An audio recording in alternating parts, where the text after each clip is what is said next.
Hi guys, Jeff and Cole here again from TAP with our coronavirus series of videos. Today we're going to talk about the potential, or if not already there, the lockdown. So if we're going to get locked down, be it state by state or by the whole country, how can we handle that? Now, if we look at some of the other countries' models, particularly New Zealand, essential services are still going to have to operate and their cars are going to still have to be maintained and repaired. So we've got to gear ourselves up to be able to service for those if you choose. You may choose to close it altogether, but you may choose to stay open to service those essential services vehicles of those people. So who would they include there, Cole? The essential services, when you think about it, is a lot more than maybe just top of your mind. Of course it's hospitals, of course it's doctors, of course it's pharmacy, of course it's supermarkets. But then it goes on, there's the plumbers, the electrician. Now all of these people, especially the hospitals, are working such huge hours. So yeah, we want to be able to say, how about we offer them a service that's a little bit better than what we normally do? Just something beyond it. Now, because we're out there to try and help. Everybody's in this together, even if we weren't locked down.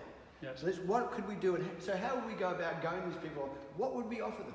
Yeah, again, as you mentioned, it contains a lot of people. So it's the whole food chain. Anyone that's involved with the food chain, they've still got to operate. You know, the garbage collectors, the plumbers, some of the tradies, the police, the government officers, the medical centres, everything, anyone in health. You've got a garbage guy down the end of the street. Yeah, so again, from my point of view, I'd be just putting it out on your own social media, via your own SMS. So use your own database, again, to tell them what you're doing, why you're doing it, offer specials, get your network of people within your database talking to each other. If you've got a brother, a sister, an uncle, an auntie, or whatever that's in that predicament, let them know that we're here for them if they need it. So I think social media and your own database is probably the way to get it out there. And also signs out on the road.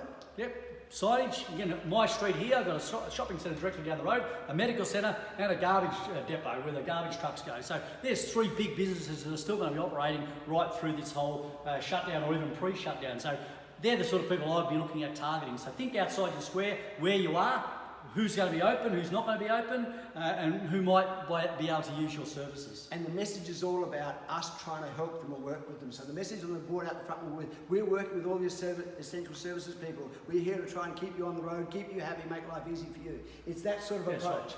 It's not just this business, we're all in this thing together, we're trying to make it work. So that's where we can do a whole lot of good for our community, a whole lot of good for everybody. And that's really what we're talking about here, isn't it? Yeah, 100%. I mean, if you choose to stay open as a workshop, you've got to think really outside the square of what you can do. So there is an opportunity with essential services before we even go to lockdown if you're targeting them. But if we go to lockdown, we need to make sure we really concentrate on them. And the reason that we're saying that right now is because I got a lot of friends in New Zealand and they told me that when it happened, they just went whoosh and nobody knew what to do. Nobody thought about it, nobody planned. But if we've got an opportunity to plan, it may not happen, we've got an opportunity to plan, but in the meantime, that means that we can get out there and do some good stuff. Yep, 100%. So keep an eye out for the videos. Any more ideas or things you've got, feedback, shoot them to Colin's email at the end of this video and we'll see you next time.